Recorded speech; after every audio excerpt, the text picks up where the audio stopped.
What's up, guys? It's Cheyenne here with the Cheyenne Daily Football Channel. I am here today with a bit of a European roundup. I will be totally honest, my information and knowledge on the bottom tiers of the Serie A, La Liga, Bundesliga isn't as much as my Premier League knowledge.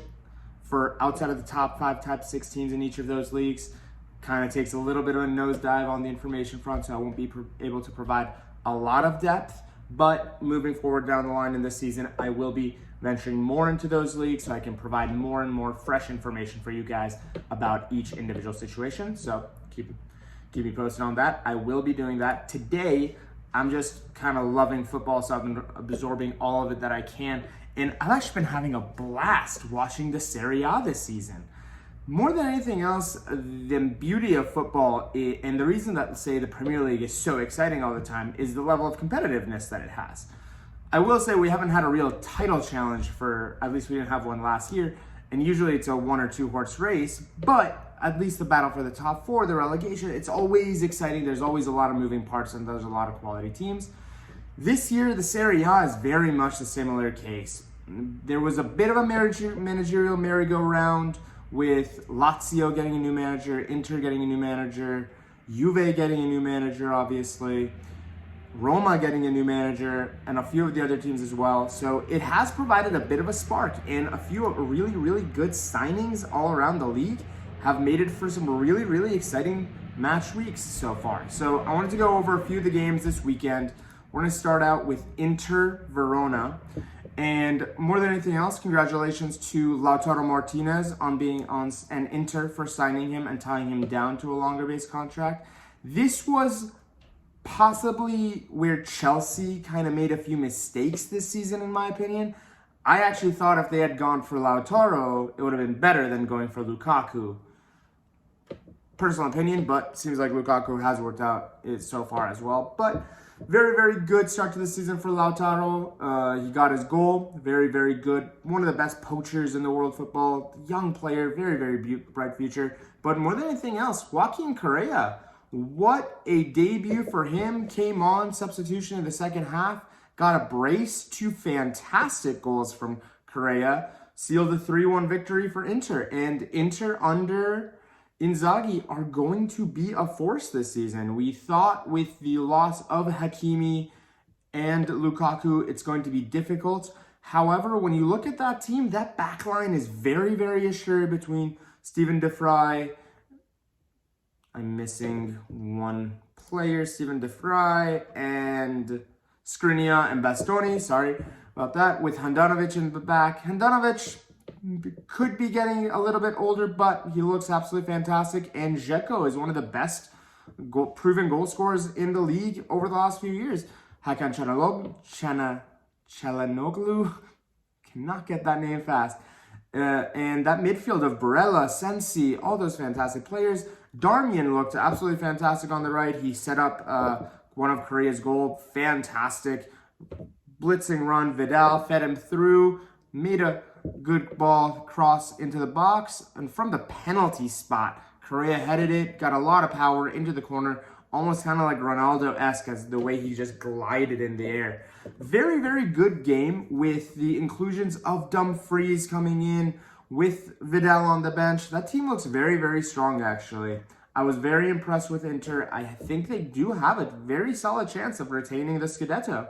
And we will see down the season how well they deal with the clashes against the Juve, against the Milan, against Lazio, and against Sevilla, against Roma, and Atlanta and Napoli as well. So all around, very, very good game from them. I'm very excited to see more of Joaquin Correa. He looked absolutely dynamic when he came on. Very good depth in the squad.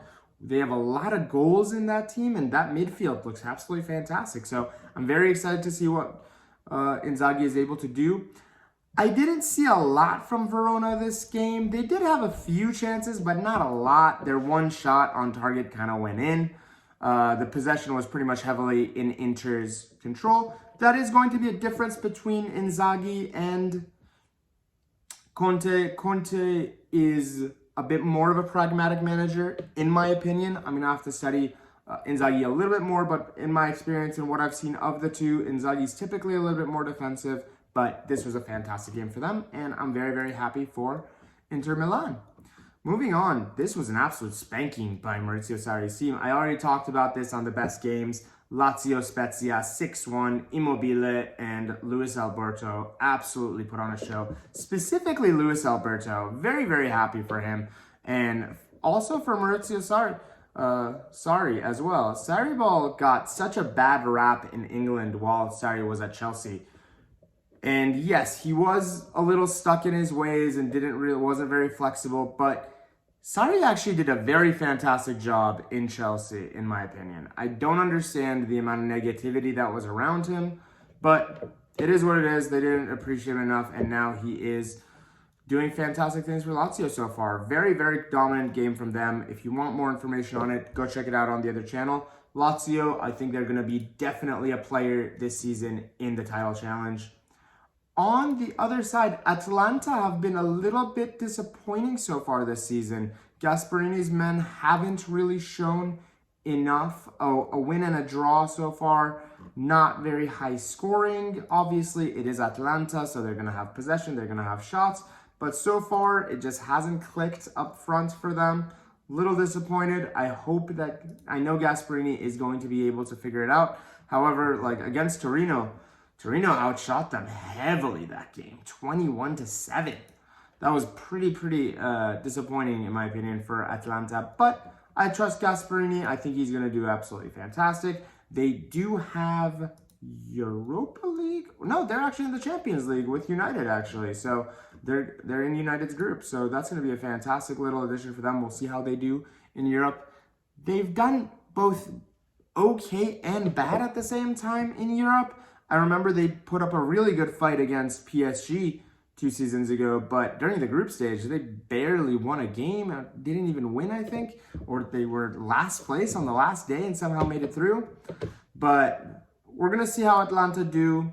Gasparini is an absolutely genius of a manager. We're going to see how well that goes for them. Moving on, Juve. Ronaldo leaving is obviously huge. Was it the right choice? Juve were very, very much cash-strapped this transfer window.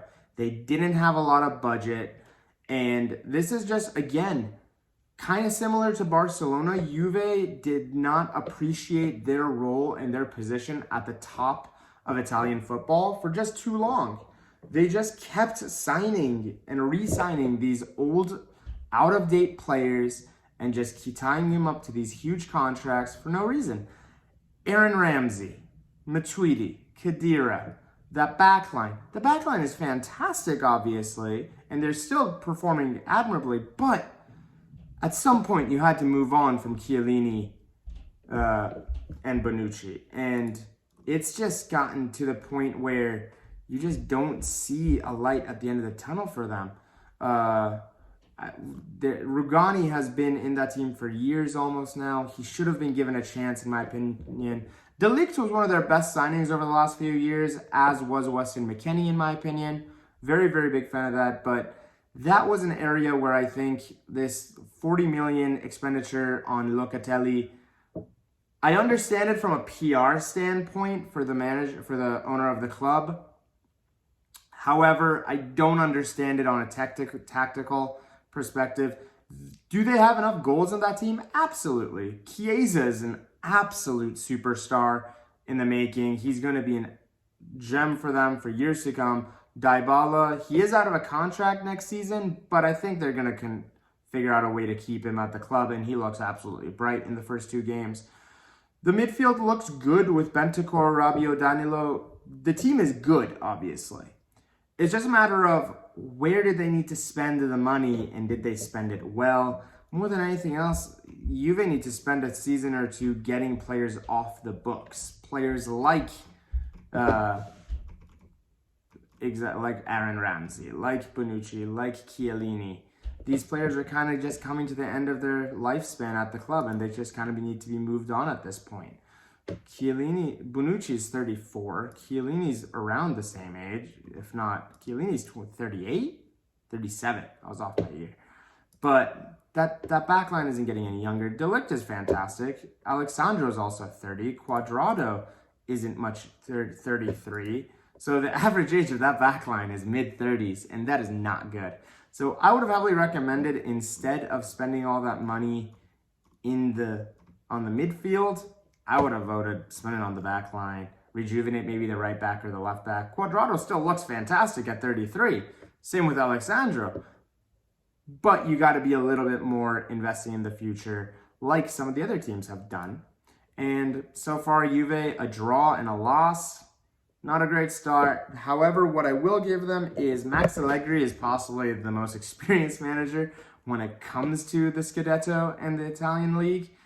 And I trust him to make it happen on his way, and he will make something happen, because this is always what Max Allegri has done over his time at Juve. They kind of have a little bit of a slow start. He keeps tinkering. He keeps working out his philosophy. And then all of a sudden, around November or so, they just go on a 17, 18 game win streak and absolutely blow everybody else away.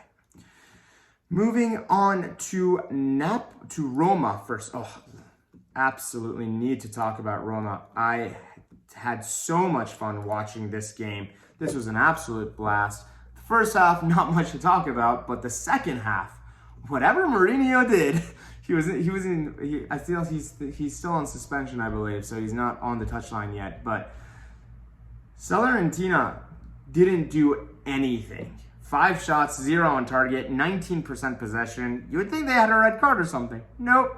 Roma was just dominant. And I must say, I was so impressed. I'm so happy Tammy Abraham was able to get a goal. Pellegrini was able to get 2 fantastic goals.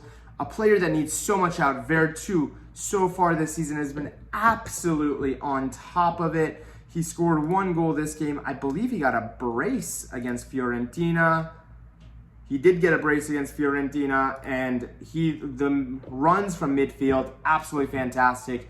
One of the second goal that Mkhitaryan scored for Roma, fantastic little interchange play between Abraham, Vertu, and Mkhitaryan. Quick, dazzling passing, nothing like Mourinho football whatsoever. Such a 180 from their game last week against Fiorentina.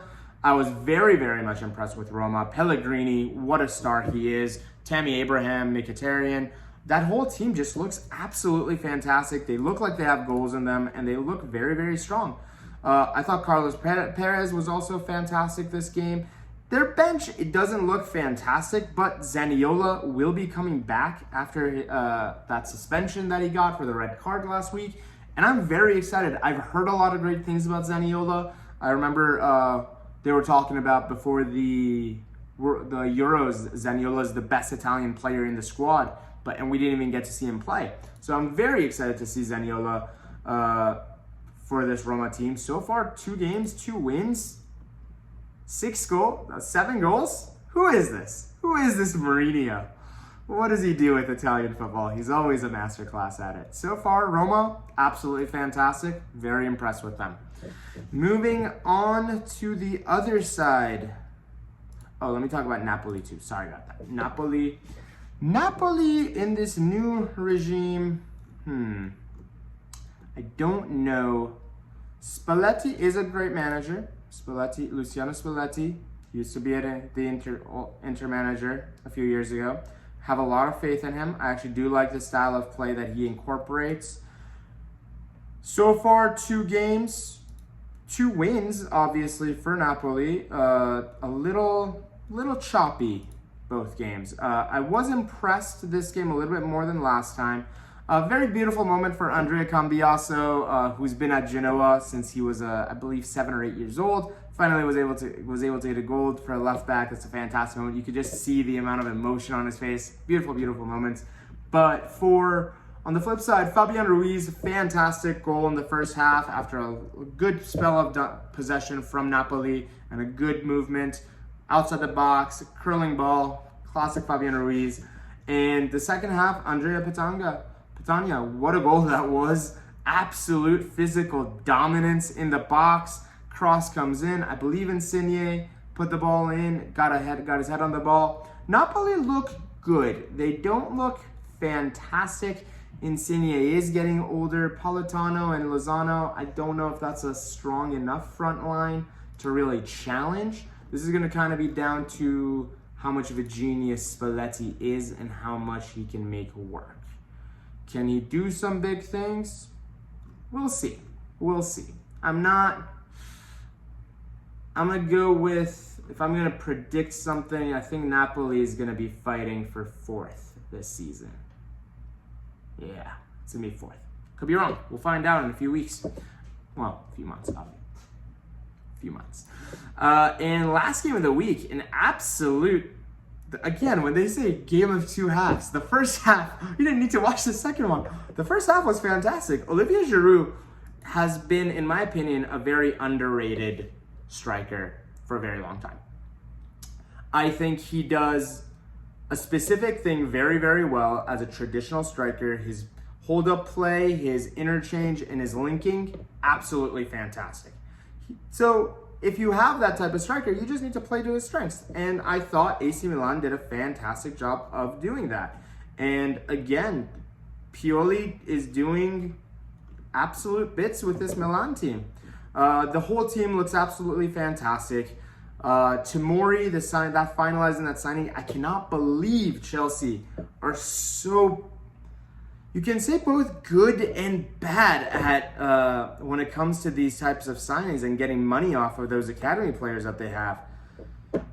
Tomori for 30 mil is just such low value. He's such a good player. I don't understand why they didn't want to keep him at Chelsea, given how all of their center backs are aging out or are their contracts are running out. I thought Tomori would have been a fantastic addition to that team.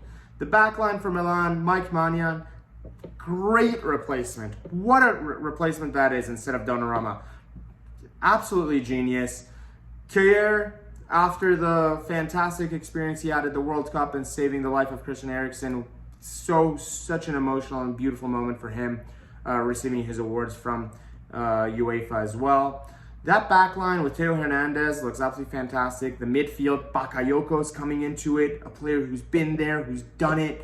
I think Bakayoko is going to be absolutely fantastic for this team. And I'm very, very excited for Milan and how they do this season. I think Giroud is going to score a bunch of goals. I think Brahim Diaz is finally coming into his own. I remember Brahim Diaz watching academy games of United back in the day. Brahim Diaz was an absolute nightmare in the under-18s and under-23s back in the day, and he's absolutely finally showing his capabilities and his abilities as a number 10, and he absolutely put on a show this game. Rafa Leao, same. Very, very impressed with him. Salamakers. Sometimes I want a little bit more from Salamakers, but he did do very well this game. Tonali, fantastic midfield runs, and Giroud gets the goals. I'm excited for this Milan team. I am excited for this Milan team. They spent the majority of last season at the top of the table. The lack of depth and experience in that team kind of suffered, I think. And Zlatan's injury, I think, was the main crux of the issue.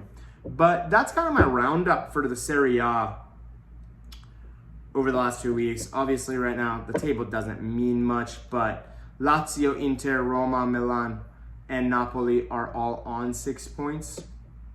Very good start for them. Juve's at 1 and Atlanta's at 4. I believe those two will be coming up pretty fast as well. However, so far, I've been very impressed with Inter, Roma, and Lazio. Milan, we'll have to see. Their first game against Sampdoria just didn't have a lot in it. Brahim Diaz did get a goal, but it was a pretty even game all around. Sampdoria could have possibly done more with it. Let me actually check real quick what the XG stats of the Serie A table has been so far. Real quick. Based off XG. So far, actually, based off XG, Udinese should have had the most expected points. Roma, Napoli, Lazio, Inter. Udinese is 5th. Whereas Juve? Juve is about 10th. Not a lot from Juve. Oh well, so far so good for the Italians teams. I'm very excited. I think you can tell me either of those 6 teams are going to win the title. I could totally see it. Lazio, Inter, Roma, Milan, Napoli, Atalanta, just not Juve. It's not Juve. If there's a world where Juve could not win a title, I'd be very, very happy about it. On the flip side, if there's a world that Bayern could not win, I'd also be very, very happy about it. But that's pretty much my roundup for the Serie A. I will be giving you more information of the lower teams as we go down through the seasons. I just need a little bit more time and a little bit more experience with those. If anybody does watch the Italian League pretty regularly, please reach out to me. I would love to discuss the league with you guys more than anything else. This is Cheyenne with the Cheyenne Daily Football Channel. Anybody watching this means the world to me. Thank you so much. I'll talk to you guys soon.